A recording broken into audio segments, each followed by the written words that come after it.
도박도 병이야. 가게에 종교신문을 놓고 가시는 할머니 한 분이 계시다.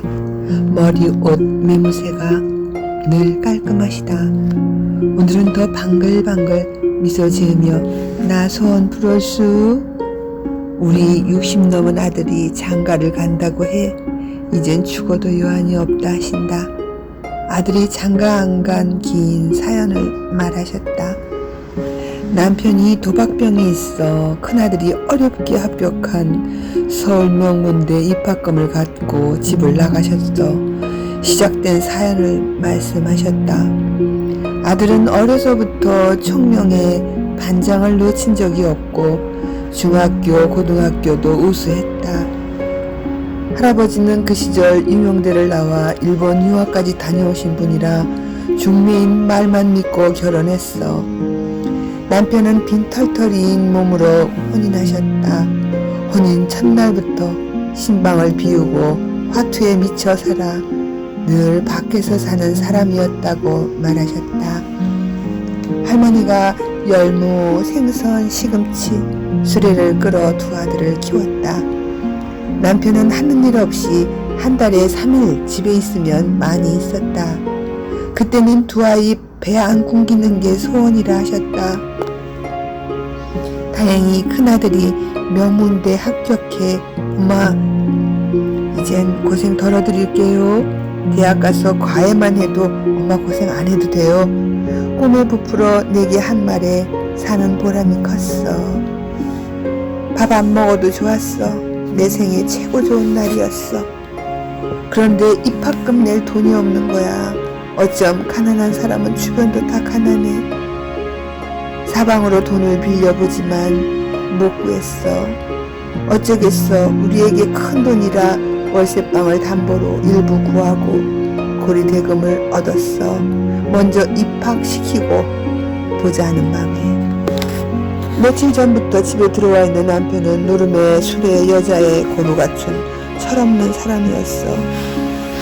뜬구름 잡는 한탕에 노동 없는 나날을 살았지. 생활비 한 번 변변이 된 적 없었기에 대학은 왜 보내냐며 아들에게 시간 있음 돈 벌어 했던 사람이야.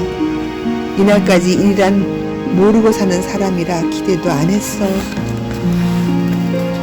마감 이틀 앞두고 마련한 아들 입학금을 그날 밤 몽땅 들고 남편은 집을 나갔어. 결국 아들은 입학을 못했어. 평생 한으로 안고 살았어. 노름빚에 아버지가 지은 빚에 큰아들이 대리 가장으로 독하게 살았어. 너무 불쌍해서 내 맘이 아팠지. 눈가에 눈물이 맺혔다. 당장 한 달 후 방마저 비워줘야 하는 상황에 아들은 그 돈을 갚기 위해 많은 날을 밤낮을 바꿔가며 살았어. 너무 아까웠어. 자식의 장래를 막아놨으니 불쌍했지만 나도 더 이상 힘이 없었어. 그 충격에 몸도 아팠지. 큰아들은 반도 못 갚은 빚을 두고 군에 가게 됐어. 그 시절 죽도록 노력해도 밥 먹기 힘든 시대였어. 지금 젊은이들은 모를 거야. 배고픔의 고통. 나랑 작은 아들이 큰 빈 자리까지 힘에 부치게 일해도 가난이 끝이 안 보였어. 집 나간 남편은 계속 일을 저지르고 정말 찾아가 죽이고 싶은 적이 한두 번이 아니었지. 빚쟁이들은 찾아가 무릎 꿇고 몇 달만 봐달라고 빈 적도 여러 번 있었고 불행은 겹쳐온다고 사방이 막혀 방법이 없었던 시절 죽는 게 답이라 생각하고 작은 아들과 약을 먹고 자살 시도도 했어. 운명도 참 드세지. 몇 번을 죽으려던 목숨을 이웃이 발견해 구했어. 제대 후 큰아들은 원했던 학업을 포기하고 눈물나게 살았지. 그 후 작은 아들과 큰아들이 합심해 진과 닥터 공사를 배워 함께 일하면서 성실과 머리 좋은 걸 인정받아 걱정 없이 살게 됐지. 학업에 성실했던 아들은 삶의 현장에서도 최선을 다하는 성실성을 어디서나 인정받았어. 형제가 함께 만든 작은 회사는 나날이 성장했어. 큰 공장이 2개야 큰 사람 될 인물이었는데 내 아들들은 어디서 뭘 해도 최선을 다했어. 특히 우리 큰애가 그래. 공부머리를 사업으로 돌려 발휘한 거지. 공부했어도 크게 될 사람이었지. 그 차선책도 훌륭했고. 그런데 말이야, 어미맘이라선가 돈 많이 벌어 집 사고 차 사고 공장도 넓혔지만 홀로 있는 아들을 보면 늘 마음이 아렸어. 나는 할머니 모습이 고우셔서 그런 고통이 있었다는 게 믿기지 않네요. 아니, 할머니 갑자기 머리 가발을 쑥 벗어버리신다. 어머, 너무 놀랐다. 민머리시다.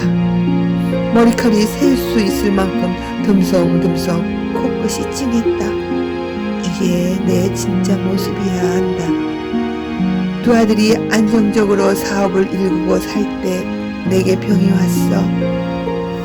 유방아, 그때 내 아들은 모든 걸 바치 엄마를 치유시키려 노력했어. 아버지에 대해 원망하기보다 원망 없이 더 열심히 사는 모습이 더 마음 아파 저게 말도 안 해도 저 속은 어떨까 싶었어. 차라리 원망이라도 하지 그래. 내게 그랬더라도 나 대학 못 나왔어도 엄마 내 동기 중 내가 더 성공했어요. 잘 나가는 중소기업 사장이야.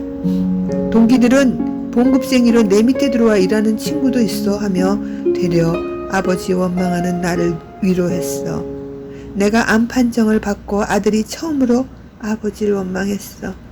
엄마의 병이 아버지 때문이라며 엄마가 만약 이렇게 돌아가시면 엄마가 너무 불쌍해. 꼭 우리를 위해서도 엄마가 살아주셔야 한다며 울었어. 그 억울한 시절에도 안 울던 그네가 그날 처음으로 세상을 다 잃은 듯 울었다. 2 아들의 정성에 오늘까지 내가 살았어. 내가 완치 판정이 날 때 아들이 묻더라고. 엄마 소문이 뭐야? 난 너와 동생이 결혼해 자식 낳고 엄마가 못 산 삶까지 평범하게 충실한 가장으로 사는 걸 보면 오늘 죽어도 원이 없어 했어. 부처님께 상처받은 자녀들을 위해 밤낮으로 기원했지. 기도의 가피일까? 참한 동갑내기 여성분을 알게 됐고 덤으로 다 키운 3명의 자녀까지 얻었어. 내게도 손자 손녀가 생겼다고 기뻐하신다.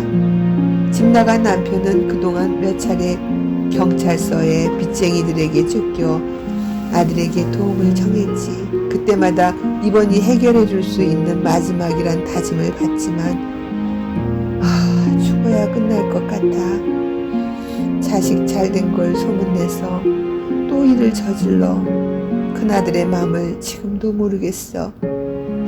그래도 아들은 아버지에 대한 원망을 안 해. 내 마음 아플까봐 말을 안 하는 것 같아. 애들 아빠를 보면 명문대 나와도 거짓할 자가 있나봐. 그 좋은 머리로 평생 자기만을 위해 살았지.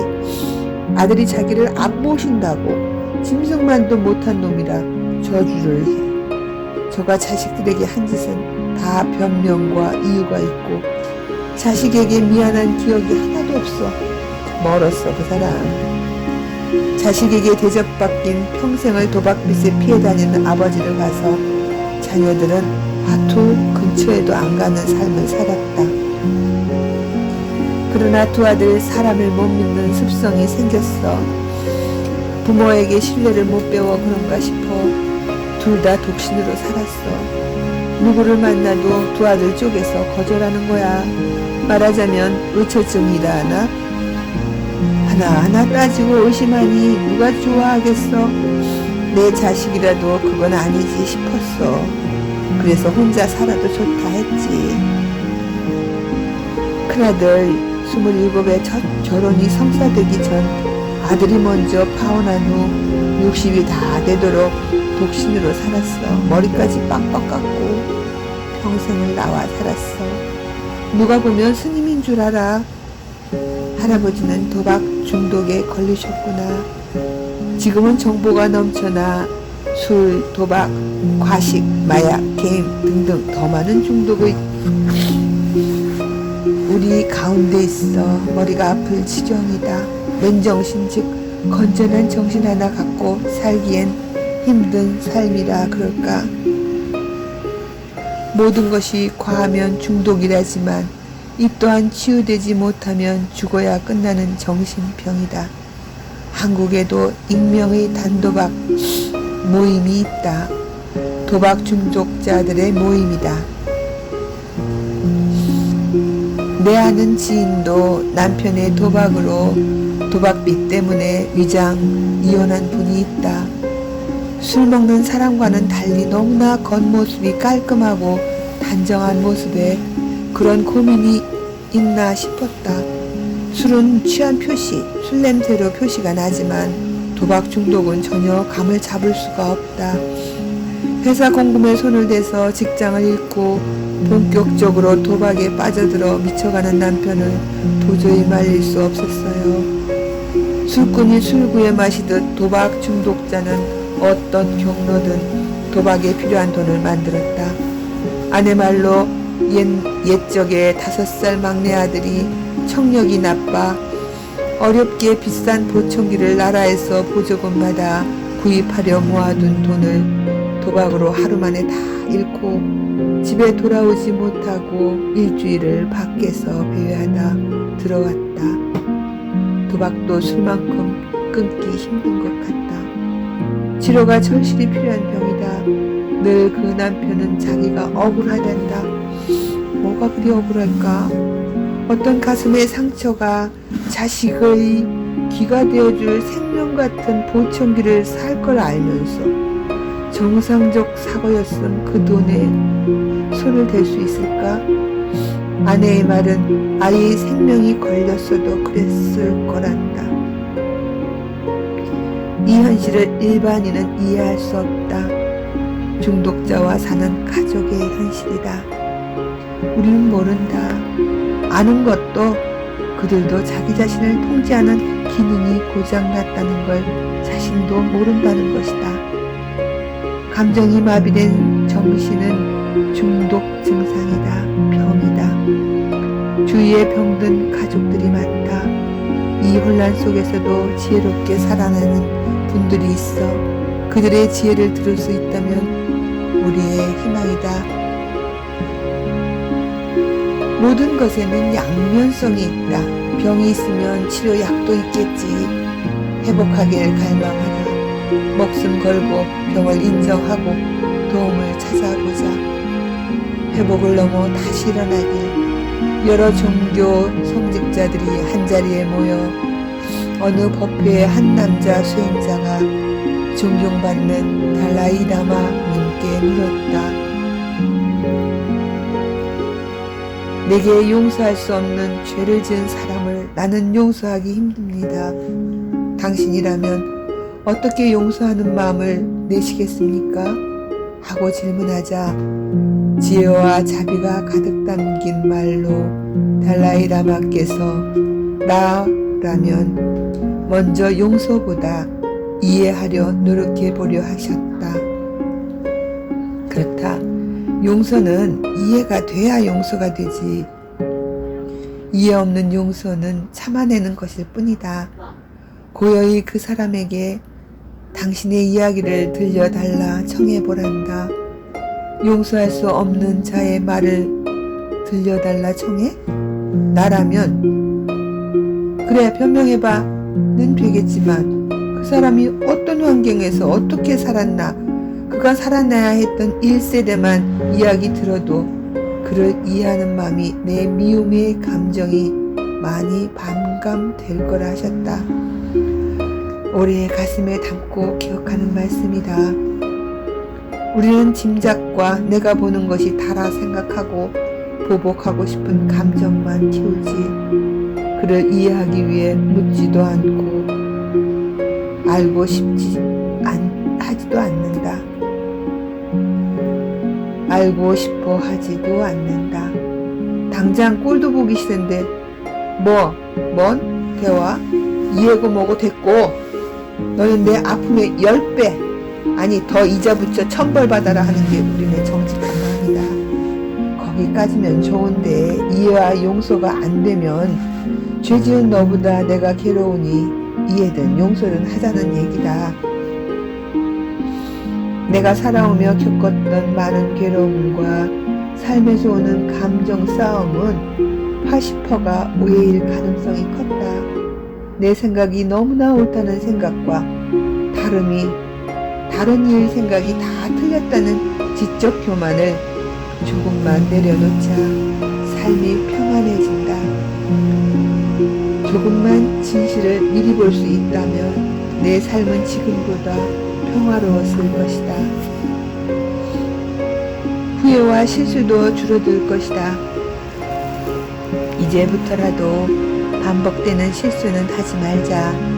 예전 기도문 중 평온함을 청하는 기도. 신이여 어쩔 수 없는 것을 받아들이는 평온함을 주시고 어쩔 수 있는 것을 바꾸는 용기를 주시고 그리고 이를 구분하는 지혜도 주소서. 예전에는 남이 나보다 낫다 못하다, 나보다 많은 걸 가졌다 적게 가졌다, 복이 많다 적다 판단하며 살았다. 늘 비교 속에서 경쟁하는 마음으로 살다 보니 늘 고요함 없는 삶을 쫓기듯 불편한 심정이었다. 당시 내가 부러워하던 친구에게도 더 큰 부러움의 상대가 있다는 걸 알고 놀랐다. 그 최상의 그룹 속에서는 더 크게 서열이 나누어져 있었다. 산이 높으면 골이 깊다 한 말이 사실이었다. 평생을 없어도 될 상대적 열등감에 평생 독신으로 살며 삶을 끝없는 경쟁 속에서 목표만을 고뇌하다 먼저 간 친구를 보면 끝없는 경쟁을 채워 이루려 하기보다 경쟁을 포기했으면 어땠을까? 포기도 용기가 필요한 것임을 안다. 그것에 행복이 있다는 보장도 없다.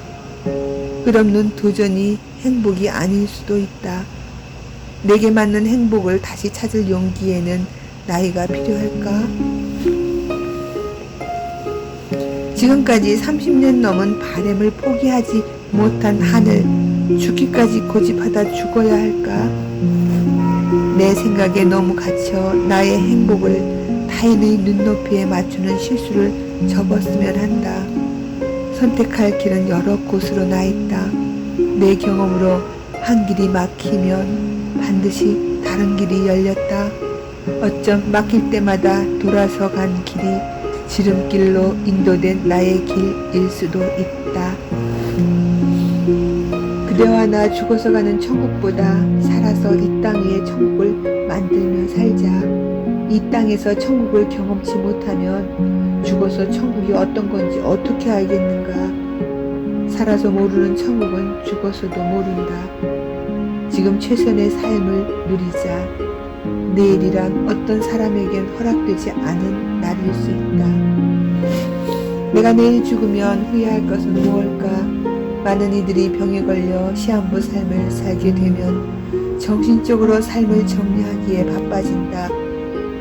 보고 느껴지는 이 순간을 살아보니 살아있음이 이렇게 소중한 축복의 순간들이었음에 가슴 아파한다. 그 많은 기회를 내일로 미루어 이루지 못하고 놓쳐버린 가족에게 하지 못한 사랑 표현이 간절한 후회들이라 한다. 내 자녀들의 큰 손을 만져본 적이 언제였을까?